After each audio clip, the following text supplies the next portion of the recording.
Houston woman detained in Dubai is back on U.S. soil. She landed at Hobby Airport today, and our cameras were there to capture the reunion months in the making. Fox 26 anchor Anthony Antoine is in the newsroom with an update to a story we brought to you first on Fox. Anthony. Well, Caroline, this has certainly been an uphill climb to get Tierra Young Allen back here to the States, but today there's definitely a sense of relief. Tierra Young Allen's ticket to freedom was Southwest Flight 494 from Orlando, and it arrived on time. Feels really good to be back. I'm really excited to see my family and friends, and I'm happy to be back in the USA. I appreciate the USA so much for helping me get back home. Her eyes tell the story of a woman who went through a terrifying ordeal. I don't think I'll be going back there anytime soon after what happened to me. I'm terrified of going back. So I go back, I'm sure I'll be in prison. The popular TikToker known as the Sassy Trucker was detained in Dubai for months. In March, she was charged with raising her voice at a rental car driver, and under UAE laws, it's offensive, and she faced 2 years in prison. Here we go already. But let it continue to play. But the BS has started. The hardest part about being there was being a woman, going through that alone, not having no friends and family there in Dubai with me, and just struggling every day, not knowing if I'm going to have a place to stay, and me living and trying to fend for myself. It was just very hard because I didn't plan on staying there that long, so it was just really scary for me. Scary for her? She should have thought about that. Nah, let's let it play. Thanks to a London-based nonprofit detained in Dubai, the U.S. consulate, Congresswoman Sheila Jackson Lee, and Senator Ted Cruz, her travel ban was lifted, and here she is today, sharing a sweet embrace with her mother. I'm super happy because it's I wasn't expecting to come back this soon because my investigation is currently still going on now, so I'm really thankful that I'm back here. Allen says she's not ready to talk about certain parts of this traumatic experience, and right now she just needs time with her loved ones. Just relax and calm my mind because I've been going crazy in Dubai. Yeah, we're certainly glad to have her home. And as a reminder to everyone out there, experts say it is best to familiarize yourself with the country's customs before traveling abroad. Caroline? When did you get back? I came back August 9th. Okay. And you were there, was it 3 months, pushing 3 months? 3 months. 3 months. Yes. Everybody at home, obviously your story got a lot of traction. Everybody wants to know what your experience was like while you were confined there on that travel ban. My experience was very traumatic for me, scary, because whenever I would sleep at night, I'm thinking that the police is coming to get me at any given time because it was very scary. Don't think you're gonna talk shit. I'm act like that. And run off. I'm act like that. Cause you're a bitch. You're a bitch. No. Put some shoes on. What you gonna do?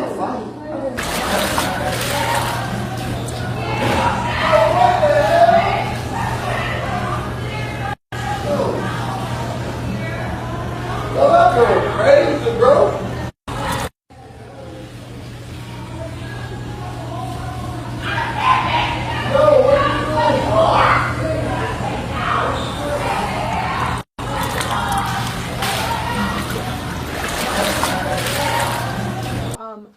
Initially, when you were held on this, travel ban, what did they tell you? Did they say, this is going to be a certain amount of time, or just kind of take me through that?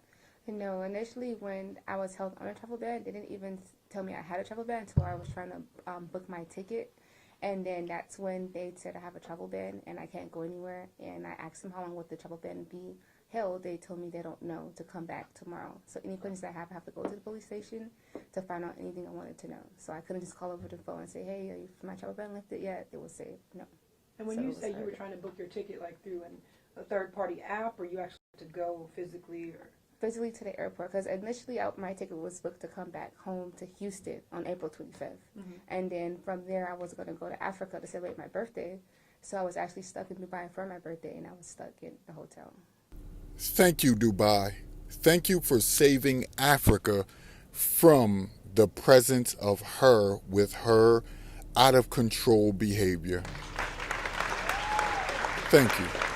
Thank you. See, she got a wake-up call. She didn't get in it, even though the Puerto Rican authorities came to that spot that she was going crazy at, throwing stuff, threatening people, wanting to fight. Even though they still didn't give her a wake-up call. But Dubai did for 3 months. Something that and she still, look at her face. She ain't sorry. She is a hard woman. And what happened to your initial flight home? I had to cancel it and use some of those funds to possibly get money to sustain it. Let her talk. I don't want to call for work.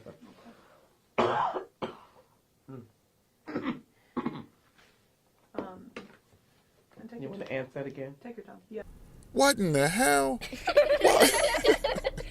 Why would they add that in? No editing at all. Man, that lady coughing loogies. What happened to your initial flight home? My initial flight home, I had to cancel that flight because I didn't know I was going to be held in Dubai so long.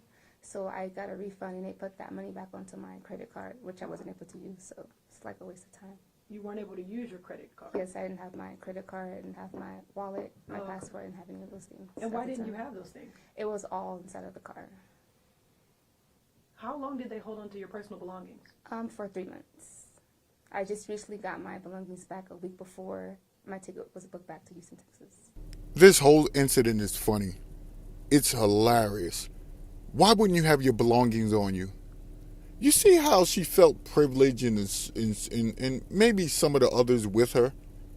Why in the hell would you leave your belongings in a car? I always keep my passport on me no matter what. Or I leave it in the safe in the Airbnb or hotel, or I hide it somewhere that's almost impossible to find. But yet and still, she did not do that. She had it in the car in her purse. If you got to tuck that in under your meat or somewhere on your body, you must keep your passport on you at all times, or at least a copy, so that way the original is somewhere safe that even if they let you out, you still got access to your passport, your cards, all of that. And you should why would you have your cards and everything in one area anyway? You got all your credit cards. Those should go in the safe somewhere. That way it should be spread out just in case something happened, you have backups. Man, this whole story is backwards. See, that's how you know you're privileged. You don't know how to travel. This is why you guys got to come to experienced travelers like myself and others who give you good advice. So how were you surviving? I was getting help from family and friends in the U.S. The U.S. Embassy contacted my mother and told her that I needed some funds to sustain. And then my friend who was also there in Dubai, he had like friends and family back at home that kind of helped send money as well to help me. Yeah, but you didn't have access to your debit card, anything. No, I only had like a little bit of cash that ended up running out. Oh, you think I wasn't going to catch that? She's part of that crowd where I don't need a man. Oh, you thought I wasn't going to catch that. But here she is. And who came to her aid? Men. You can use that Sarah Jack. You can use her for helping. No, it was men that got the ball rolling. Men.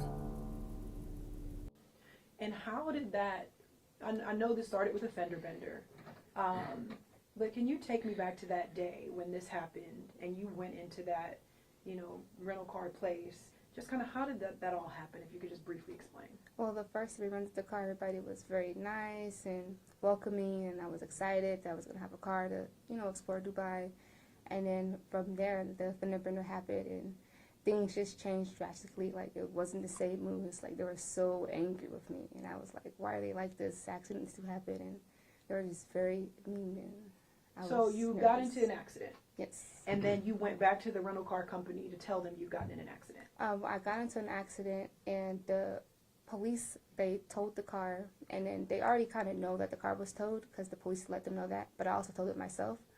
And then I went back to the rental car company to let them know what was happening. And so some people might ask, why didn't you get your belongings out of that rental car?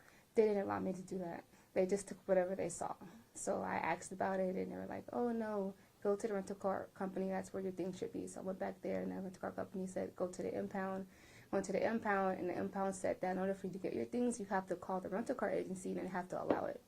And so they didn't allow me to get it. So I was just trapped. So after the accident, your things, like your purse, was in the car? Yes, everything.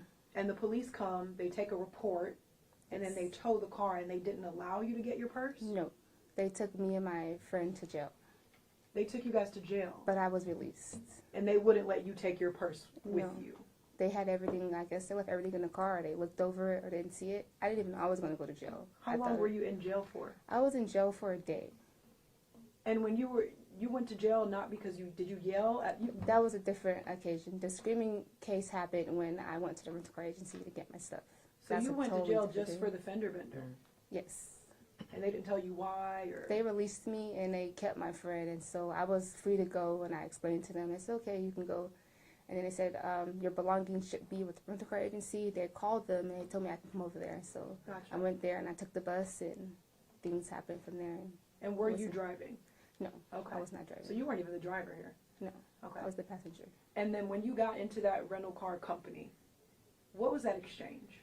When I got there, they asked me what happened, and I explained to them what happened, and they said, okay, well, we'll see about getting your things, and then everything they kind of just switched up. It's almost like they were playing a game with me, and they were asking me to give them a bunch of money, and I was like, why are you requiring so much money? And the car wasn't even due to be returned yet, so I was kind of shocked, and then they were like, well, you get the car, bring it back, and we'll give you your things. I was like, how can I do that if you guys have my wallet, my passport? I can't even go to the rental. I can't even go to the impound to retrieve the items, but you guys have my ID. They're not going to let me do that. Mm-hmm. And they said, well, we can write you a release form, and which they never did. They just kept saying, we're going to do it, we're going to do it. They never did it. So me and the guy, we get into it like a discussion, and he was yelling, and he got very upset with me about the car. And then I was like, hey, I wasn't even driving. I was only the passenger. And he was like, well, you need to figure out how you're going to get your things. And I was like, that's not fair. The police said that I can get my things. And they said, no, we're not giving it to you. So figure it out. And then after that, I walked away, and he followed me outside. And he's like, hey, I'm going to call the police on you. So at that point, that's when things got very heated. Did you lose your temper? I was very upset at him. Yes, I was mad. And so you yelled? Yes, he yelled, and I yelled back at him. And it's not allowed there, so I didn't know the consequences would be that deep. Yeah. And were there profanities? Like you were kind of, would you say you were going off on him? We went off on each other, yes. Okay. At that point, did you know the laws of that country, would you say? No, and the laws change all the time there, so I would never expect that to be like a really big law for shouting. See, we know her history from the Puerto Rico video. You see how she's lying? She just didn't get away with it in the manner that she did last time or any other previous time. Her friends got different accounts, were her old friends. You see, it wasn't just yelling. It wasn't just shouting. It just wasn't being belligerent. She gets violent. She throws things. She breaks things. That's her history, not mine. I'm not fabricating anything. And that's why I put the video of her acting out in Puerto Rico. And there's witness accounts of everything she did that night from the wives that were there. Even the men, he was playing it cool. But them Dubai guys and the officers don't play it cool. Oh, come now. She thought we didn't see it, or we was never going to be privy to that video and several other accounts of friends. I never expect that to happen to me. No. And you found yourself stuck there for 3 months having to figure out how to sustain yourself and things of that sort. Yes. What was the main takeaway for you, or what would you say, I guess, to other people thinking to travel to Dubai?